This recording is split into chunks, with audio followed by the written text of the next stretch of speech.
In today's video, the brand new Sony Alpha A7R 5, which memory card to choose.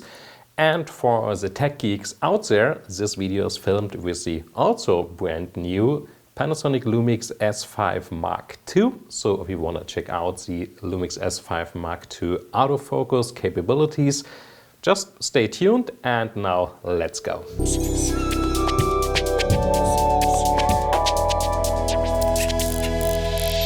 Okay, back to the Sony Alpha A7R 5. Today's topic. As you can see, the camera is equipped with two memory card slots. Some could argue 4 memory card slots. Both slots are capable of taking both SD memory cards and CFexpress Type A memory cards.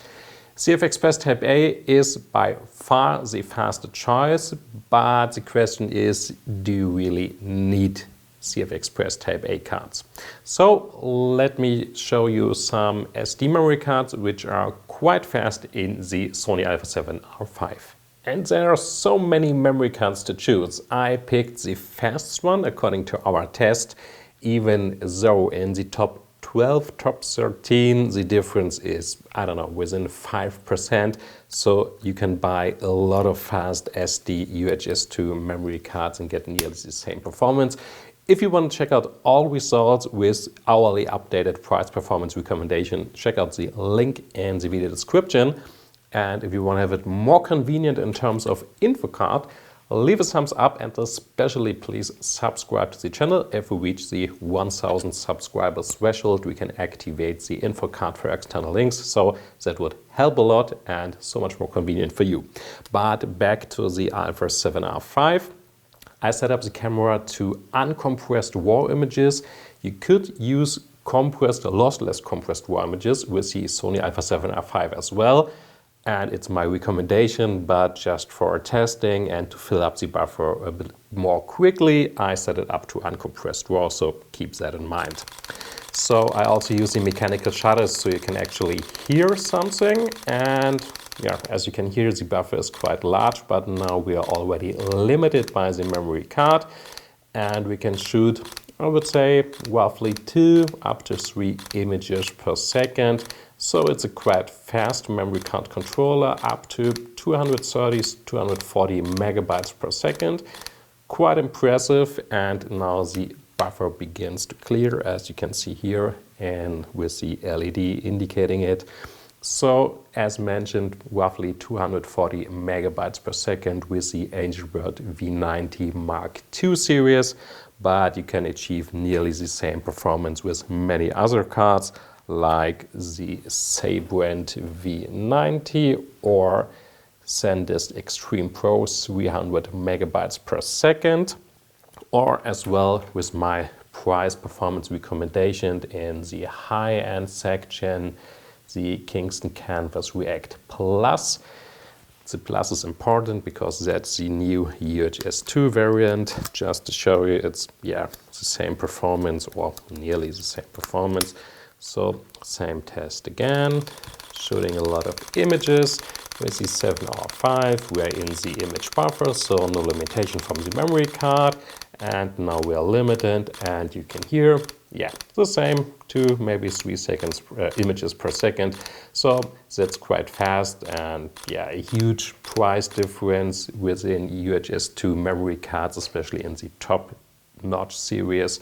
So as mentioned, if you want to check out all results, all price performance recommendation, check out the link in the video description below. I know the Sony Alpha A7R 5 is already expensive, so why not saving some money with a bit cheaper memory cards? What I wouldn't recommend is using UHS-I SD cards. The files with the Sony Alpha A7R 5 are big due to the 61 megapixel resolution, also capable of shooting 8K video, so you're really limiting yourself with too slow SD memory cards. But there's a good middle ground. Usually I would recommend something like the Angelbird V60 Mark II or the Alexa 1800X. Don't get me wrong, both of them excellent mid-range UHS-II memory cards, But there's a new star born just a couple of months ago called the Sabrent Rocket V60.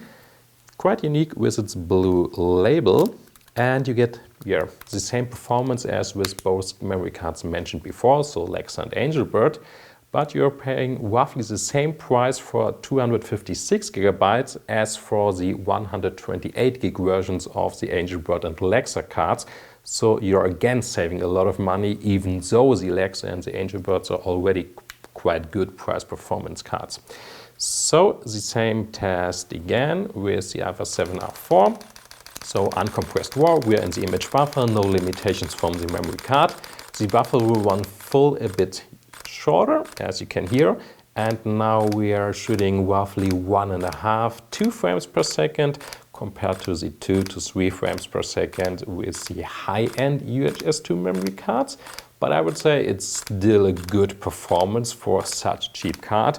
So if you want to save some money with your memory cards, but don't want to limit yourself in terms of, let's say, video capabilities and especially continuous shooting, so it should still be fast, and also the readout speed is quite fast on your PC, that's a card I would recommend. But again, as mentioned, if you want to check out all results and especially price performance recommendation, as it could change on a daily basis, check out the link in the video description below. We tested exclusively over 40 memory cards with the Sony Alpha 7R 5.